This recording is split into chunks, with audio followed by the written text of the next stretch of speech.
Mabilisang change oil muna tayo ng ating motor, Honda Click 150 version 2. So ito dapat naka-center stand ito. Center stand sabay side stand. So mga tools natin gagamitin, 17 ratchet, number 12, syempre may pamunas at syempre may plies. Una, tanggalin muna natin itong drain plug na number 12 dito sa baba.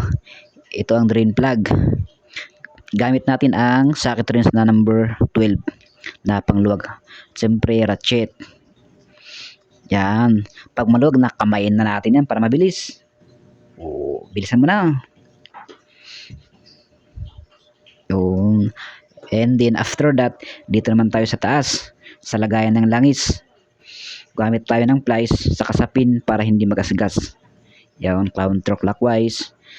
Kapag maluwag, kamayin mo na yan, guryo. Yan. Tapos dito sa kabila, tanggalin natin ang oil strainer para malinisan natin gamit ang number 17 na socket wrench. Oh. Yan. Ito ang ating oil strainer. So, fast forward na tayo. Syempre ito, malinis na ito. Ibalik ulit natin sa ating pinagtanggalan. So, ipakagat muna natin yung thread. Pag kumagat na yung thread, saka natin gamitin ng tools na panghigpit. Number 17, socket wrench. So, ang paghihigpit nito ay hindi masyadong mahigpit dahil ito ay aluminum. Saktong-sakto lang dahil madali itong makrack. Yan. Saktong higpit lang yan. So, dito naman sa ilalim, ibalik natin yung drain plug na ating tinanggal kanina. Ito yung number 12. Kamayin muna natin. So, higpitan natin yan gamit ang ating number 12 na socket wrench. Yan. Higpit na yan, boy.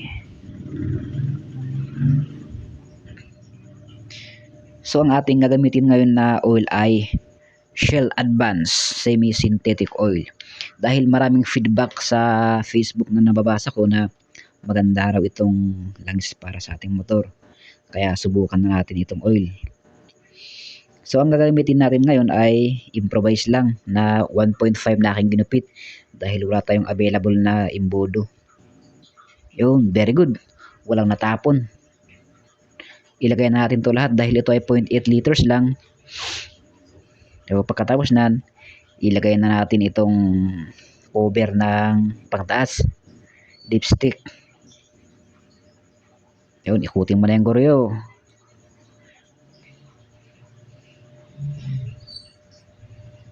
So, higpitan natin to no, gamit ang ating plies.